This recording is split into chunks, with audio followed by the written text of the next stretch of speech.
Bharatiya Janata party के अंदर मुकाबला चल रहा है कि खराब हिंदू कौन बड़ा है। जो पार्टी ये कहती हो कि दुनिया की सबसे बड़ी पार्टी है, अध्यक्ष महोदय वो अपना राष्ट्रीय अध्यक्ष नहीं चुन पाए अभी तक। इस सामने जितनी पार्टियां हैं उनका राष्ट्रीय अध्यक्ष उन 5 लोगों को ही चुनना है परिवार के। हमें माननीय अध्यक्ष जी करोड़ों सदस्यों में से 12-13 करोड़ सदस्य प्रक्रिया कर चुनना है तो देर लगती है।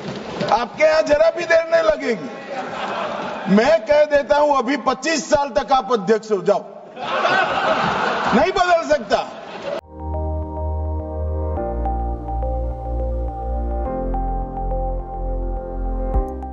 आदरणीय सभापति महोदय, मैं आपका बहुत धन्यवाद देना चाहता हूं कि बहुत ही महत्वपूर्ण और देश के लिए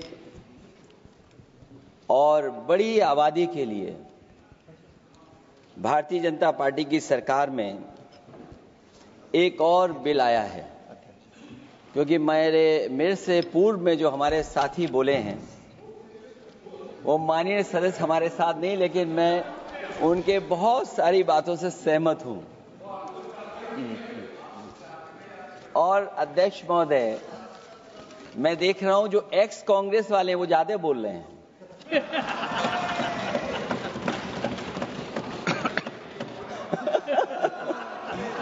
आदरणीय अध्यक्ष महोदय,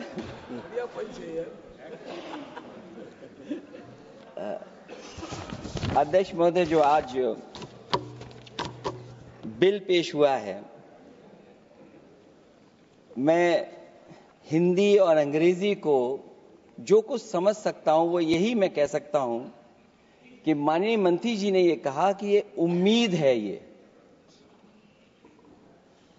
ये उम्मीद कैसे बना है, अंग्रेजी में भी मुझे समझ में नहीं आ रहा कि उम्मीद है। ये हिंदी में भी समझ में नहीं आ रहा कि ये उम्मीद है।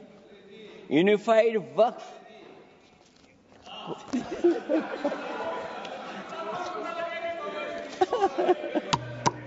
अध्यक्ष महोदय, यूनिफाइड वक्फ मैनेजमेंट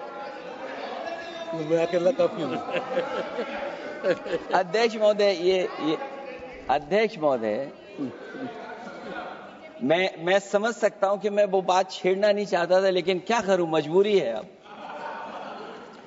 अध्यक्ष महोदय, अभी माननीय सदस्य लोग ये कह रहे हैं कि हमारे सदस्य नहीं है यहां पर जो हमारे साथी हैं। लेकिन अध्यक्ष महोदय, मैं ये कहना चाहता हूं, अध्यक्ष महोदय, मैं ये कहना चाहता हूं, ये जो बिल लाया जा रहा है, भारतीय जनता पार्टी में एक मुकाबला चल रहा है। भारतीय जनता पार्टी के अंदर मुकाबला चल रहा है कि खराब हिंदू कौन बड़ा है। और ये बात अध्यक्ष महोदय मैं ऐसे ही नहीं कह रहा हूं। जो पार्टी ये कहती हो कि दुनिया की सबसे बड़ी पार्टी है, अध्यक्ष महोदय वो अपना राष्ट्रीय अध्यक्ष नहीं चुन पाए अभी तक।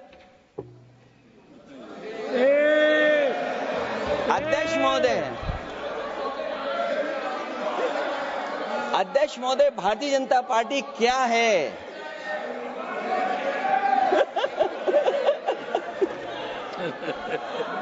जी, मैं अखिलेश जी ने बहुत हंसते हंसते कहा है, इसको हंसते हंसते जवाब देना। इस सामने जितनी पार्टियां हैं उनका राष्ट्रीय अध्यक्ष उन 5 लोगों को ही चुनना है परिवार के। हमें माननीय अध्यक्ष जी करोड़ों सदस्यों में से 12-13 करोड़ सदस्य प्रक्रिया कर चुनना है तो देर लगती है। आपके यहां जरा भी देर नहीं लगेगी। मैं कह देता हूं अभी 25 साल तक आप अध्यक्ष हो जाओ, नहीं बदल सकता। अध्यक्ष महोदय, क्योंकि जो बात निकल के आई है वो मैं फिर आगे बढ़ा दूं। अध्यक्ष महोदय, जो बात सोशल मीडिया या और जगह गुपचुप हो रही है, कहीं ऐसा तो नहीं था कि अभी कुछ दिन पहले यात्रा जो हुई है वो कहीं 75 वर्ष की एक्सटेंशन वाली यात्रा तो नहीं थी। अध्यक्ष महोदय, ये जो इस बार जो वक्फ बिल आया है, नाकामी का पर्दा इस बार है वक्फ बिल। और नाकामी कोई एक आध नहीं है, मैं कई नाकामियां बता सकता हूं। अभी मैं माननीय सदस्यों को सुन रहा था, वो पुराने कई बिल उनके बारे में चर्चा कर रहे थे कि कितने प्रोग्रेसिव बिल लेकर के आए हैं। मुझे याद है मैं उत्तर प्रदेश में उस समय था और मुझे लगा कि शायद इनकी वो बात ठीक होगी। एक ये बहुत तैयारी के साथ फैसला लेकर के आए थे और फैसला ये लिया था आधी रात के आज के बाद नोट नहीं चलेंगे, नोट बंद हो जाएंगे।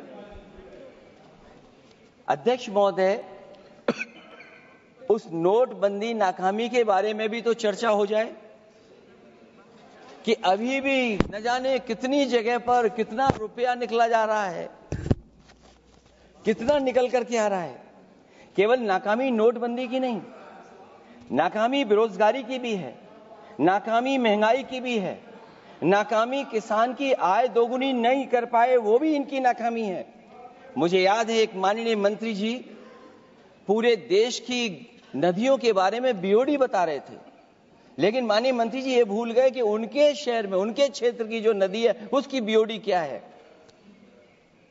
गंगा क्या साफ हो गई, यमुना क्या साफ हो गई, स्मार्ट सिटी क्या बन गई, क्या गोद लिए हुए गांव इन्होंने गोद से उतार दिए, उनकी क्या दुर्दशा है। इसलिए मैं कहना चाहता हूं, ये नाकामी का पर्दा इस बार वक्फ बिल बना है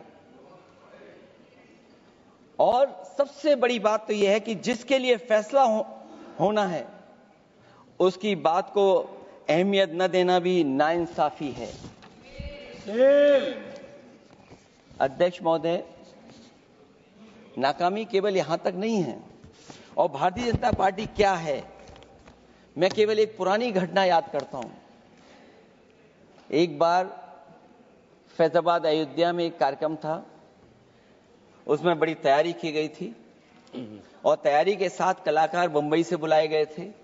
हो सकता है वो सहमति दिल्ली से ना रही हो, केवल लखनऊ की सहमति से हो रहा हो कार्यक्रम।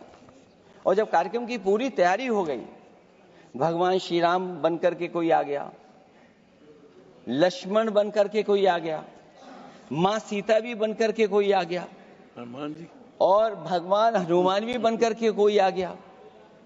लेकिन जब लखनऊ से वो हेलीकॉप्टर उड़ा और अयोध्या पहुंचा तो सब लोग थे, लेकिन उसमें हनुमान नहीं थे। अध्यक्ष महोदय, मैं भारतीय जनता पार्टी के लोगों से कहूंगा कि जानकारी करिए कि आखिरकार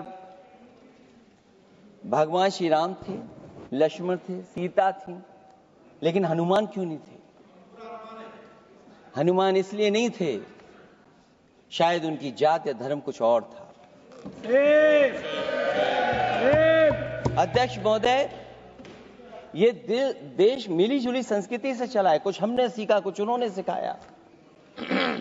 और जो लोग ये कहते हैं कि हम सबको बराबरी का हक देते हैं, अभी कुछ दिन पहले ईद निकली है अध्यक्ष महोदय, वो परंपरा रही है, न केवल मैं जाता हूं बल्कि कोई दल का नेता ऐसा नहीं न जाता हो उस कार्यक्रम में शामिल होने।